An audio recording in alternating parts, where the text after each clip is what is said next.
College शिक्षा विभाग राजस्थान द्वारा संचालित ज्ञान दूत 2.0 की केमिस्ट्री क्लासेस में मैं कल्पना गुप्ता, सह आचार्य रसायन शास्त्र, आप सभी का स्वागत करती हूँ।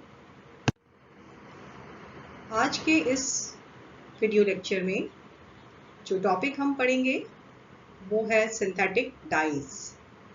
आमतौर पर राजस्थान के सभी विश्वविद्यालय में यह topic BSc part third year में पढ़ाया जाता है और इसका सिलेबस आपकी स्क्रीन पर है, जिसमें मुख्य रूप से है electronic concepts of colour and constitution, dyes का वर्गीकरण, उनकी संरचना और उनकी एप्लीकेशन के आधार पर, और कुछ डाइज का सिंथेसिस भी आपके कोर्स में है, जिसमें कि है methyl orange, Congo red, malachite green, crystal violet, phenolphthalein, fluorescein, alizarin and indigo. आज के इस मॉड्यूल में जो टॉपिक हम कवर करेंगे वो है हिस्ट्री ऑफ डाइज। विभिन्न प्रकार की नेचुरल डाइज को समझेंगे, theory of colour and constitution, कुछ terms auxochrome and chromophores, valence bond theory और मॉलिक्यूलर ऑर्बिटल थ्योरी। डाइज को पढ़ने से पहले आइए हम डाइज के इतिहास के बारे में कुछ बातें जान लेते हैं। बच्चों, अगर हम हमारे चारों तरफ देखें तो नेचर में हमें बहुत से कलर दिखाई देते हैं।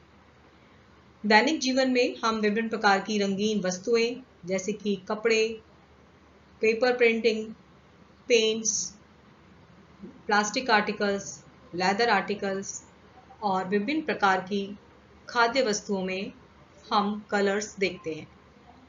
ये सभी कलर्स हमें डाइज के द्वारा प्राप्त होते हैं। डाइज का इतिहास हजारों साल पुराना है। प्राचीन काल से ही नेचुरल डाइज का जो यूज़ है वो फैब्रिक में, टेक्सटाइल में, लेदर आर्टिकल्स, फूड आर्टिकल्स आदि को रंगने में किया जाता रहा है और न्यूलिथिक एज से ही आर्कियोलॉजिस्ट को इसके प्रमाण भी मिले हैं। डाइज जो है वो बहुत ही इम्पॉर्टेंट है। अगर हम देखें ग्लोबली तो प्रति वर्ष 750 टन डाई का उत्पादन किया जाता है। डाइज को हम विलियन के रूप में यूज करते हैं, जिससे कि ये फैब्रिक पर फिक्स हो जाती हैं। डाइज जो है वो सबस्ट्रेट पर केमिकल बॉन्ड जैसे कि हाइड्रोजन बॉन्ड, आयनिक बॉन्ड या कोवलेंट बॉन्ड या वॉन्डर वॉल बॉन्ड के द्वारा फैब्रिक पर या सबस्ट्रेट पर फिक्स हो जाती हैं और उसे कलर प्रदान करती हैं। नेचुरल डाइज हमें एनिमल से और प्लांट से प्राप्त होती हैं। प्लांट से हमें प्लांट के उसके जड़ों से या उसकी बार्क से या उसकी पत्तियों से हमें विभिन्न प्रकार की डाइज जैसे कि इंडिगो, हल्दी, हिना, सैफरॉन आदि प्राप्त होती हैं। इसके अलावा हमें फंगाई और लाइकन से भी कुछ नेचुरल डाइज प्राप्त होती है। एनिमल्स में इन्वर्टिब्रेट्स, जिसमें कि मुख्य रूप से हैं शी शेल, स्नेल्स और ऑक्टोपस से हमें डाइज प्राप्त होती है। अब हम कुछ नेचुरल प्लांट डाइज को डिस्कस करेंगे। तो सबसे पहले है हिना, जिसे आप लोग मेहंदी के नाम से जानते हैं, और ये जो हिना है ये रेड ब्राउन डाई का सोर्स है और ये हमें लॉसोनिया इनर्मिस नामक प्लांट की पत्तियों से प्राप्त होती है। हिना में जो रेड ब्राउन कलर होता है वो हाइड्रोक्सी नैप्थोक्विनोन नामक केमिकल के कारण होता है। नेक्स्ट है टर्मेरिक यानी कि हल्दी, जिससे कि खाद्य पदार्थों को पीला कलर प्रदान किया जाता है। ये हमें कुकुरमा लौंगा नामक प्लांट से प्राप्त होती है और इसमें जो रसायन होता है वो होता है कुकुरमिन। और जब इसको क्षार के साथ ट्रीट किया जाता है तो इसका जो कलर है वो येलो से रेड हो जाता है, क्योंकि इसकी जो स्ट्रक्चर है वो क्यूनॉइड फॉर्म में चेंज हो जाती है। तो इस प्रकार से कुकुरमा लौंगा जो है रेड ऑरेंज कलर प्रदान करता है खाद्य पदार्थों को, और इसको एक एंटीऑक्सीडेंट के रूप में भी यूज़ किया जाता है। इसके अलावा कॉस्मेटिक्स में भी इसे यूज़ किया जाता है। नेक्स्ट है कटैचू यानी कि कत्था। ये ब्राउन डाई का सोर्स है और कत्था हमें अकेशिया कटैचू नामक प्लांट से प्राप्त होता है और ये फैब्रिक को विभिन्न प्रकार के ब्राउन और खाकी कलर प्रदान करता है।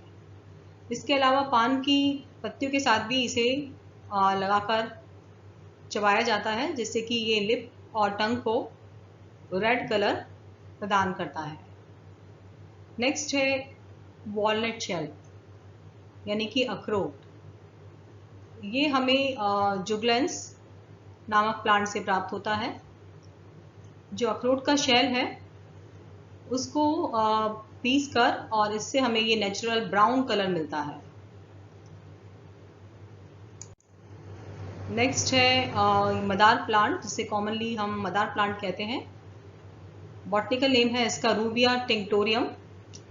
तो इस रूबिया टिंक्टोरियम की जो रूट है उससे हमें ये रेड कलर की डाई प्राप्त होती है और यूरोप में इसका बहुत ज़्यादा यूज़ होता है। ये फैब्रिक को और भी टेक्सटाइल को रंगने के काम में यूज़ होती है। नेक्स्ट इम्पॉर्टेंट डाई है इंडिगो यानी कि ब्लू डाई, और ये जो डाई है हमें इंडिगो फेरा टिंक्टोरिया जो प्लांट है उसकी पत्तियों से हमें ये ब्लू कलर की डाई प्राप्त होती है और स्पेशली ये डेनिम को डाई करने के यूज़ में ली जाती है। नेक्स्ट इम्पॉर्टेंट डाई है लॉगवुड, जो कि हमें हिमेटोजाइलम कैम्फिशेनियम प्लांट से मिलती है और इससे हमें deep rich red purple colour मिलता है। ये मुख्यतः मैक्सिको और अमेरिका में कल्टीवेट की जाती है और इससे नायलॉन, ब्लैक, लेदर और सिल्क जैसे फैब्रिक को डाई किया जाता है। दूसरी इम्पॉर्टेंट डाई जो कि हमें इन्वर्टिब्रेट से मिलती है वो है टायरियन पर्पल। ये स्नेल के म्यूरेक्स ग्लैंड से प्राप्त होती है और ये इसका इतिहास काफ़ी पुराना है। फोनेशियंस और ग्रीक रोमन भी इसे यूज़ किया करते थे। ये डाई बहुत एक्सपेंसिव है क्योंकि 1.4 ग्राम डाई को प्राप्त करने के लिए 12,000 स्नेल्स को क्रश किया जाता है। तो ये जो डाई है इसलिए वेल्थ और पावर के साथ जुड़ी हुई है। नेक्स्ट है क्रिम्सन रेड कलर। ये हमें कॉकिनियल बीटल जो कि एक फीमेल इंसेक्ट है और ये जो कैक्टस है ये उसके ऊपर ये पाया जाता है। तो इस बीटल को क्रश करके हमें ये इस तरह का क्रिम्सन रेड कलर की डाई प्राप्त होती है, जो कि पेंटिंग्स के अंदर, कॉस्मेटिक्स में यूज़ की जाती है।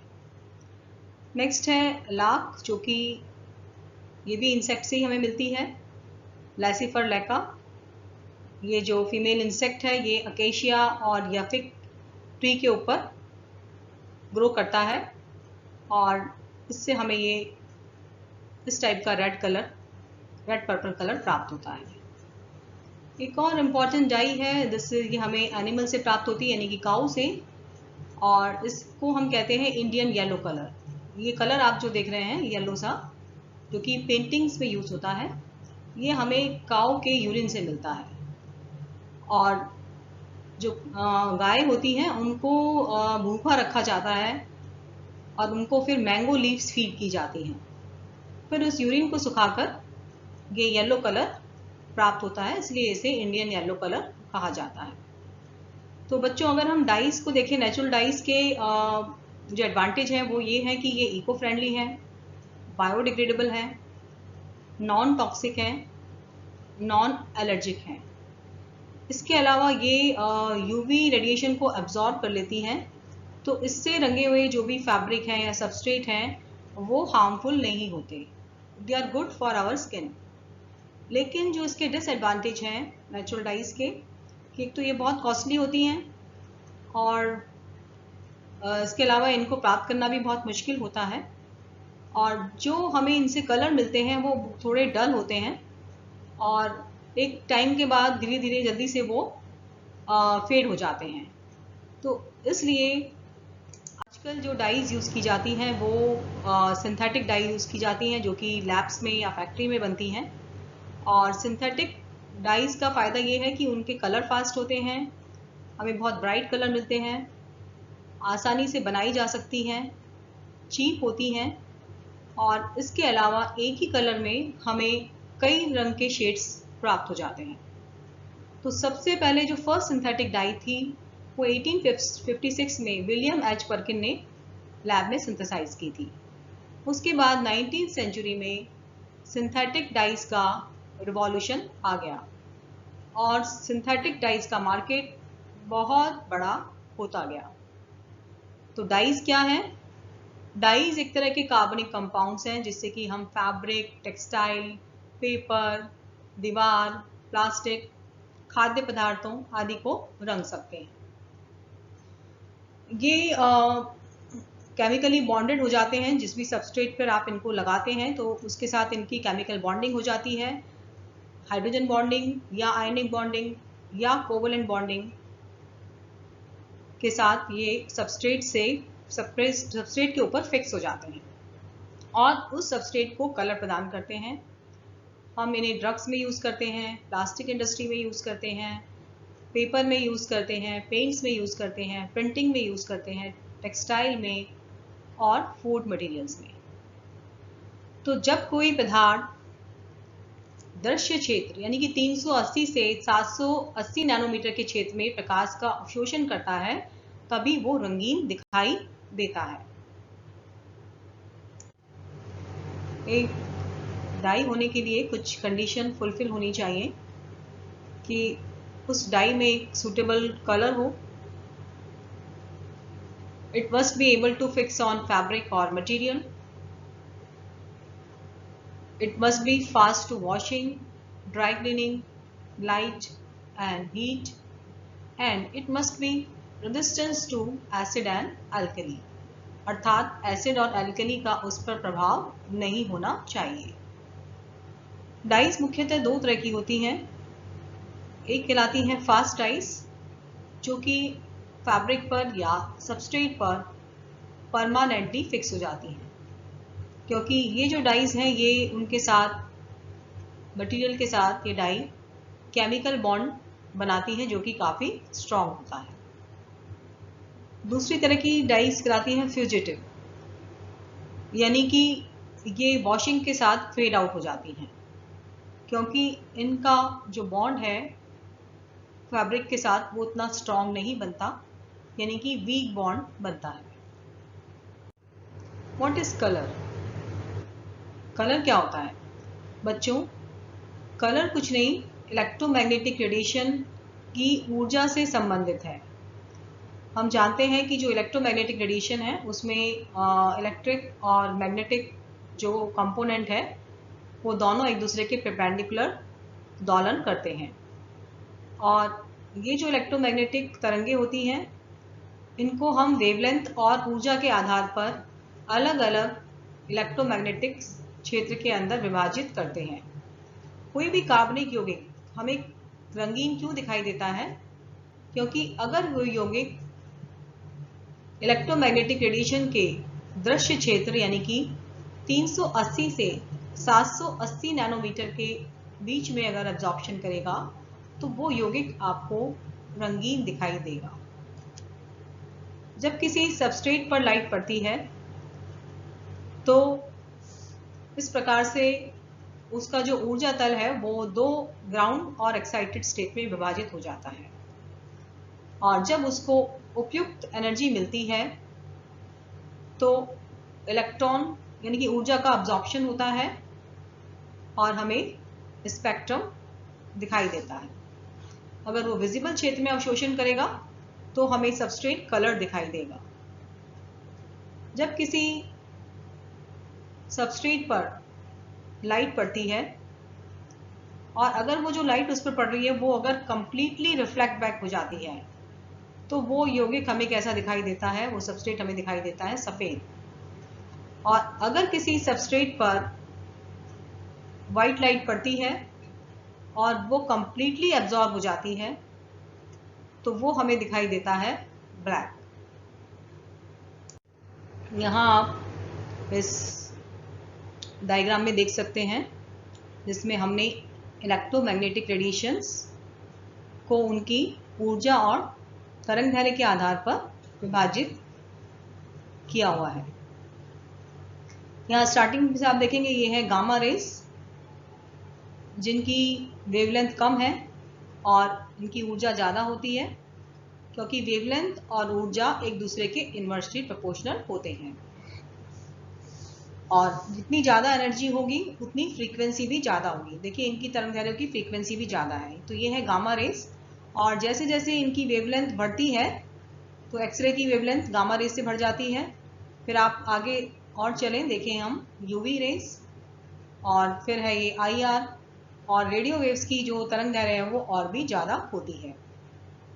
यूवी और आईआर के बीच में हम देख रहे हैं 380 से 780 नैनोमीटर का क्षेत्र जो कि दृश्य क्षेत्र है और 380 पर जो कलर होता है वो पर्पल और जैसे जैसे हम तरंगदैर्घ्य बढ़ती है तो अधिक तरंगदैर्घ्य पर कलर है रेड।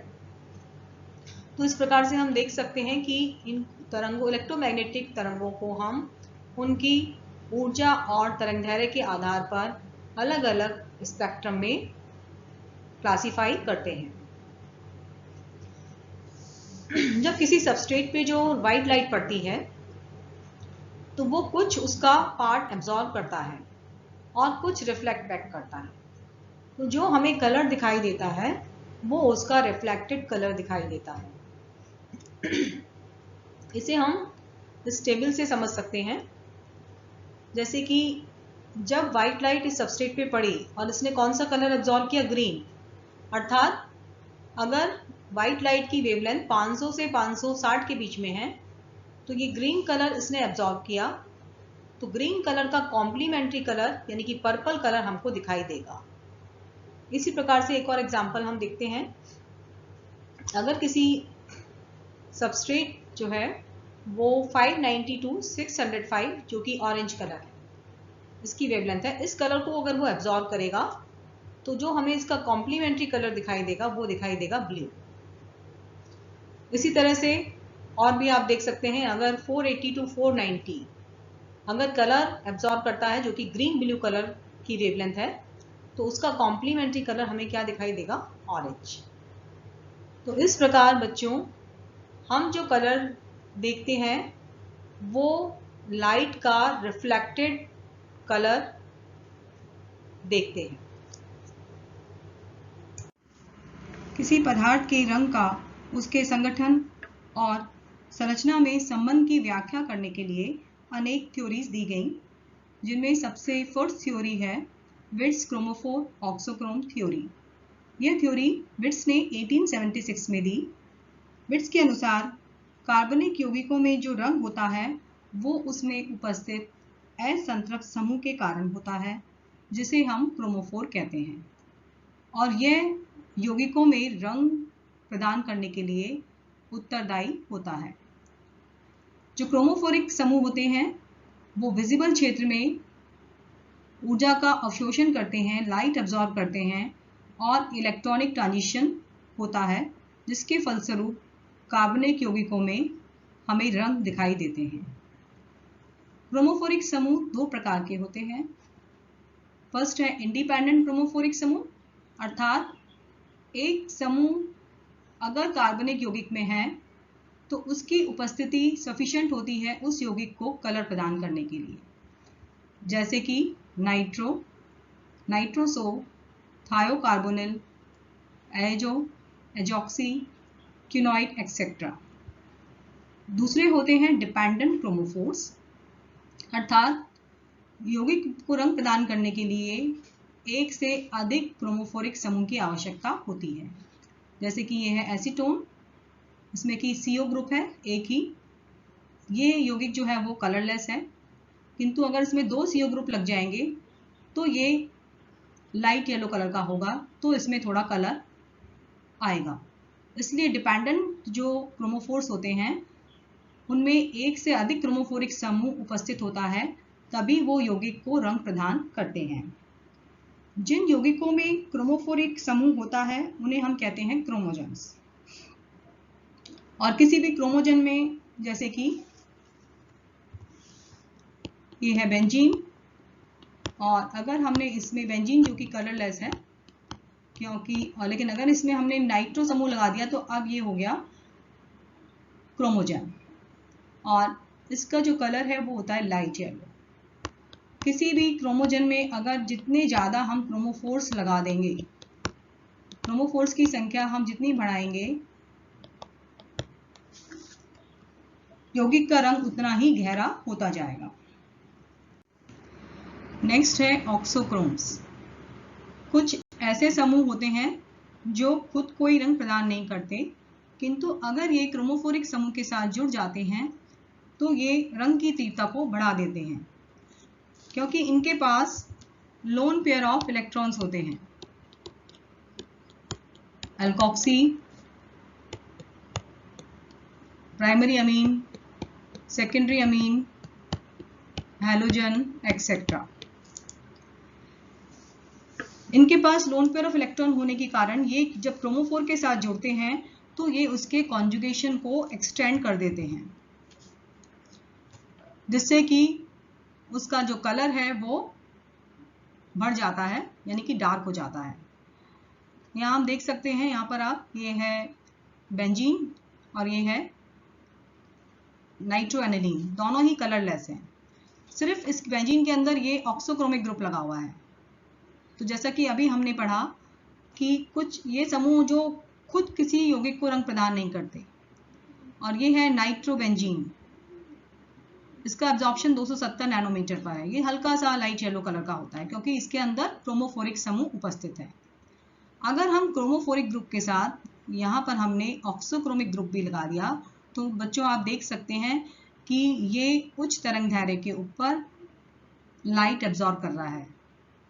आप देख रहे हैं कि 270 से वेवलेंथ कितनी हो गई, 375 नैनोमीटर, अर्थात कलर की तीव्रता भी बढ़ जाएगी। ये कैसे रंग का होगा, डार्क कलर का। तो इसलिए नाइट्रोफिनॉल जो है नाइट्रोएनिलीन से डार्क कलर का हो जाता है।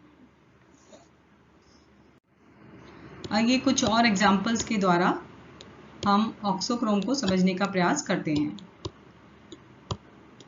ये है नाइट्रोएनिलीन, हमने एक और क्रोमोफोरिक ग्रुप बढ़ा दिया तो उसका कलर डार्क हो जाएगा, और एक तीसरा भी लगा दिया तो उसका कलर और डार्क हो जाएगा, किंतु इसमें अभी ऑक्सोक्रोमिक समूह नहीं है।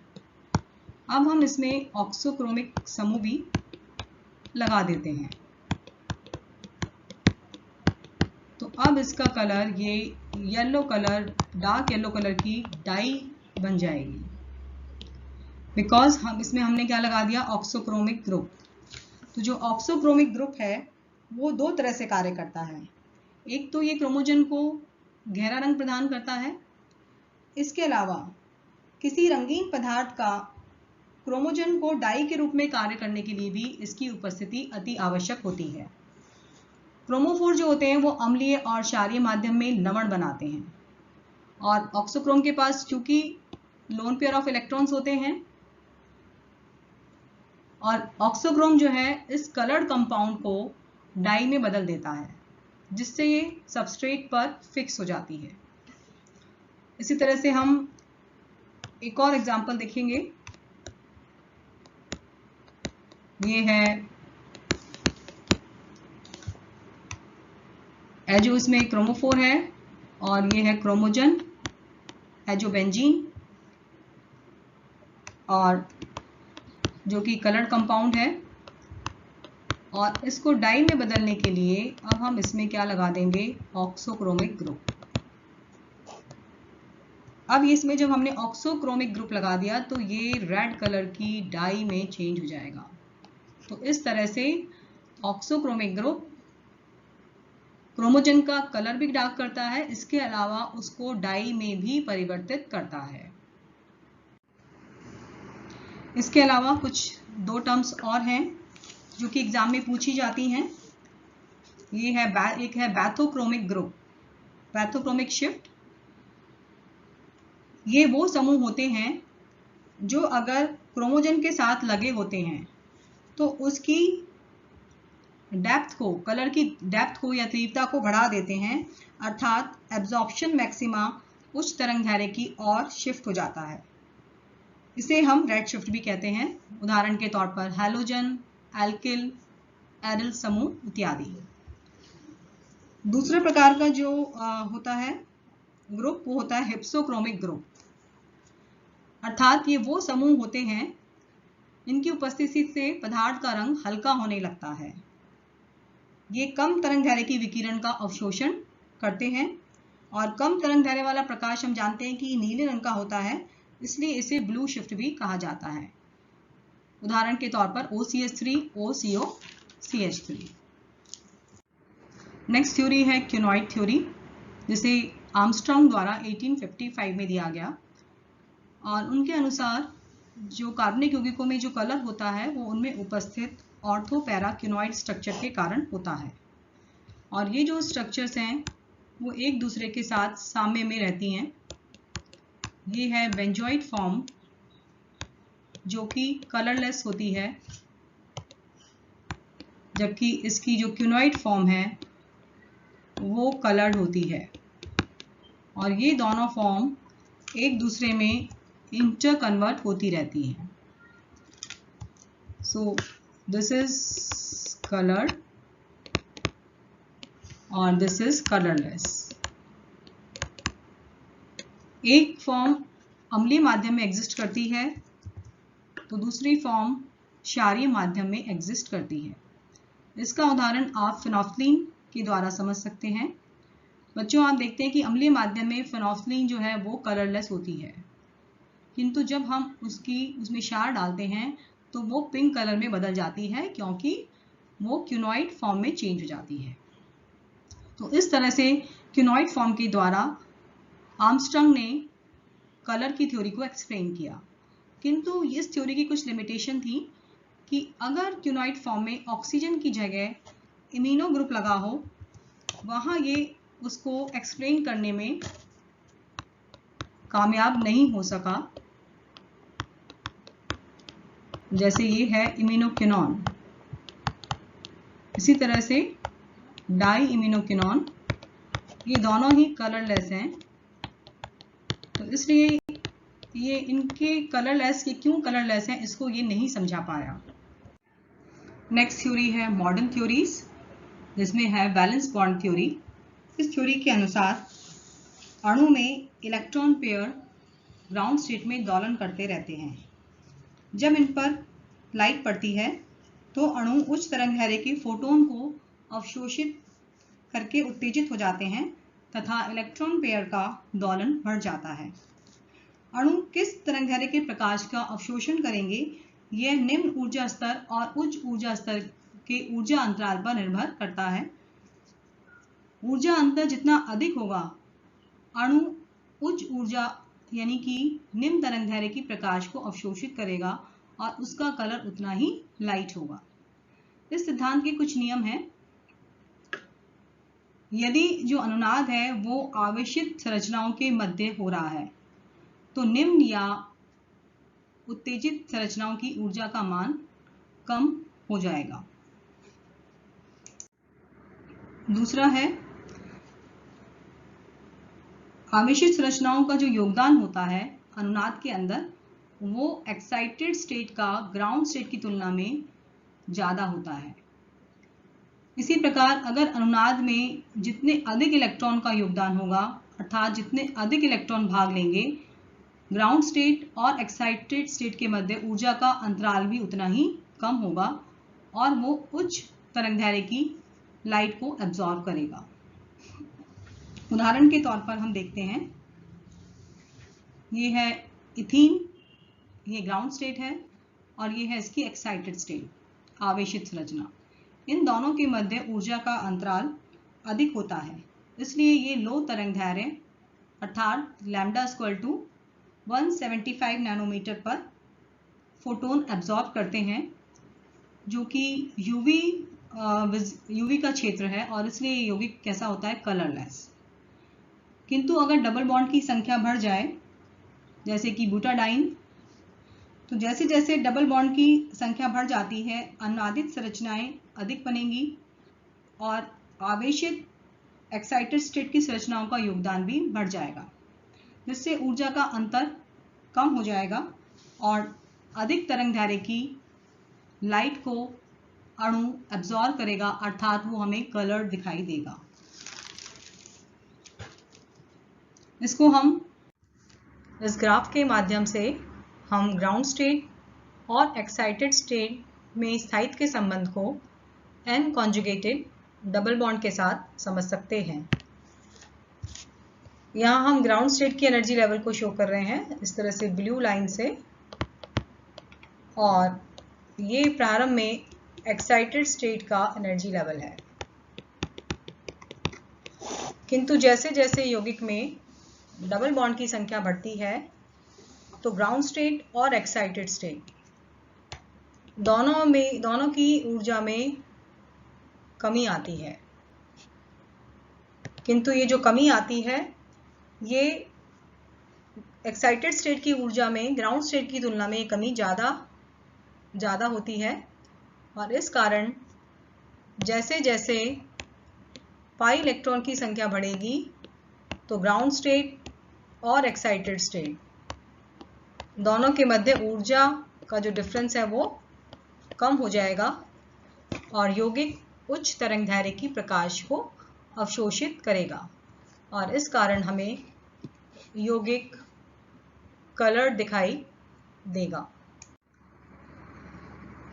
नेक्स्ट जो इंपॉर्टेंट पॉइंट है इसके अंदर कि यदि यौगिक में प्लस आई या माइनस आई या प्लस आर या माइनस आर वाले समूह उपस्थित होंगे, तो वे अणुओं में सहयुग्मन को बढ़ाएंगे और उससे अनुनादित संरचनाएं बढ़ेंगी, आवेशित रचनाओं की संख्या भी बढ़ेगी। और जैसा कि हमने अभी पहले पढ़ा था कि जो अनुनादित संरचनाओं में जितने ज़्यादा इलेक्ट्रॉन पार्टिसिपेट करते हैं, उतना ज़्यादा स्टेबलाइजेशन उनकी ऊर्जा स्तर का होता है, और जितना ज़्यादा स्टेबलाइजेशन होगा तो ग्राउंड स्टेट और एक्साइटेड स्टेट के बीच में ऊर्जा अंतराल कम होगा और उसके फलस्वरूप उच्च तरंगदैर्घ्य वाली प्रकाश का अवशोषण होगा। तो इस प्रकार से यहाँ हम देख सकते हैं कि ये जो इलेक्ट्रॉन है, ये ऑक्सोक्रोमिक ग्रुप है और ये इलेक्ट्रॉन दे रहा है, और ये इलेक्ट्रॉन यहाँ शिफ्ट हो जाएंगे और इस प्रकार से ये इलेक्ट्रॉन यहाँ शिफ्ट हो जाएंगे। इस प्रकार से ये चार्ज स्ट्रक्चर बन जाएगी, क्योंकि ये प्लस आर इफेक्ट शो कर रहा है। इसके विपरीत अगर माइनस आर इफेक्ट शो कर रहा हो, NO2 group minus R group effect show करता है, तो ये इस प्रकार से इलेक्ट्रॉनों का विस्थापन होगा और हमें ये चार्ज स्ट्रक्चर मिलेगी। तो इस तरह से हम कह सकते हैं कि जो वैलेंस बॉन्ड थ्योरी है वो ये बताती है कि मॉलिक्यूल में जो इलेक्ट्रॉन पेयर हैं वो दोलन करते रहते हैं, और जब उन पर लाइट बढ़ती है तो वो उस लाइट को एब्जॉर्ब करते हैं और एक्साइटेड हो जाते हैं। और किसी भी अणु में जितना ज़्यादा डबल बॉन्ड बढ़ेगा अर्थात कॉन्जुगेशन बढ़ेगा, तो आवेशित जो संरचनाएं हैं उनकी संख्या बढ़ेगी, उसके फलस्वरूप उनकी ऊर्जा में कमी आएगी और वो उच्च तरंगदैर्घ्य अर्थात विजिबल क्षेत्र में प्रकाश का अवशोषण करेंगे। नेक्स्ट थ्योरी है मॉलिक्यूलर ऑर्बिटल थ्योरी। ये सिद्धांत रंगों की व्याख्या अनुनाद और इलेक्ट्रॉनिक संक्रमण के आधार पर करता है। इस थ्योरी के अनुसार जो कार्बनिक यौगिक हैं, जब उन पर प्रकाश पड़ता है तो इलेक्ट्रॉन जो है ट्रांसफर होता है from bonding to anti bonding orbital और non bonding to anti bonding orbital. हम जानते हैं कि कार्बनिक जो यौगिकों में मुख्यतः सिग्मा, पाई और नॉन बॉन्डिंग इलेक्ट्रॉन प्रेजेंट होते हैं। ऊर्जा के आधार पर निम्न 4 प्रकार के संक्रमण संभव होते हैं: sigma to sigma anti bonding, pi to pi anti bonding, n to sigma anti bonding and n to pi anti bonding. तो अगर sigma to sigma anti bonding संक्रमण संतृप्त कार्बनिक यौगिकों में होता है, क्योंकि हम जानते हैं कि जो सिग्मा इलेक्ट्रॉन हैं वो टाइटली बाउंड होते हैं, अतः इनके ट्रांजिशन में हमें सबसे अधिक ऊर्जा की आवश्यकता होती है। तो इसलिए ये निम्न तरंगदैर्ध्य पर लाइट एब्जॉर्ब करेंगे और इसलिए ये कलरलेस होते हैं। अगर मॉलिक्यूल में पाई बॉन्ड प्रेजेंट है तो वहां पर 2 तरह के ट्रांजिशन पॉसिबल है: sigma to sigma anti bonding and pi to pi anti bonding. जैसे कि इथीन, वो 175 नैनोमीटर पर लाइट एब्जॉर्ब करता है, किंतु वो कलरलेस है क्योंकि वो क्षेत्र यूवी रीजन का क्षेत्र है। ब्यूटाडाइन, जिसमें कि एक और पाई बॉन्ड आ जाता है और वो कॉन्जुगेशन में होता है, तो कॉन्जुगेशन के कारण वो थोड़ा अधिक तरंगदैर्ध्य की ओर लाइट का एब्जॉर्प्शन करता है। तो इस तरह से अगर हम देखते हैं कि अगर जो मॉलिक्यूल है उसमें कॉन्जुगेशन बढ़ता है, जैसे जैसे पाई बॉन्ड की संख्या बढ़ेगी, कॉन्जुगेशन की संख्या बढ़ेगी, लाइट का एब्जॉर्प्शन उच्च तरंगदैर्ध्य की ओर शिफ्ट हो जाता है, अर्थात यौगिक हमें कलर दिखाई देता है। इस डायग्राम में मॉलिक्यूल में होने वाले इलेक्ट्रॉनिक ट्रांजिशन शो किए गए हैं। Sigma to sigma anti bonding transition, इसमें सबसे ज़्यादा एनर्जी की आवश्यकता होती है, इसलिए ये लो वेवलेंथ पर एब्जॉर्प्शन शो करते हैं। नेक्स्ट है n to sigma anti bonding, और इसके बाद है pi to pi anti bonding, और नेक्स्ट है n to pi anti bonding, जिसमें हमें सबसे कम ऊर्जा की आवश्यकता होती है। तो जैसे जैसे मॉलिक्यूल में डबल बॉन्ड की संख्या बढ़ती है, अर्थात संयुग्मन बढ़ता है, तो उसके मध्य ऊर्जा का अंतर भी कम होता जाता है और वो उच्च तरंगदैर्ध्य के प्रकाश को अवशोषित करेगा। यहाँ कुछ ये जो ग्रुप्स हैं, यहाँ हम देख सकते हैं कि इनके पास पाई बॉन्ड भी है और हेटेरो एटम है, यानी कि इनके पास लोन पेयर ऑफ इलेक्ट्रॉन्स हैं, नॉन बॉन्डिंग इलेक्ट्रॉन्स हैं। तो जैसे कि ये है CO, तो इसमें N to pi anti bonding transition होगा। ये जो लोन पेयर है ये एंटी बॉन्डिंग में चला गया है, और दूसरा यहाँ पर होगा pi to pi anti bonding transition. इन दोनों में से non bonding to pi anti bonding की एनर्जी कम है, तो ये अगर संयुग्मन होगा तो ये हमें विजिबल क्षेत्र में लाइट एब्जॉर्प्शन शो करेगा। Thank you for being with me, और नेक्स्ट क्लास में हम क्लासिफिकेशन ऑफ डाइज को डिस्कस करेंगे।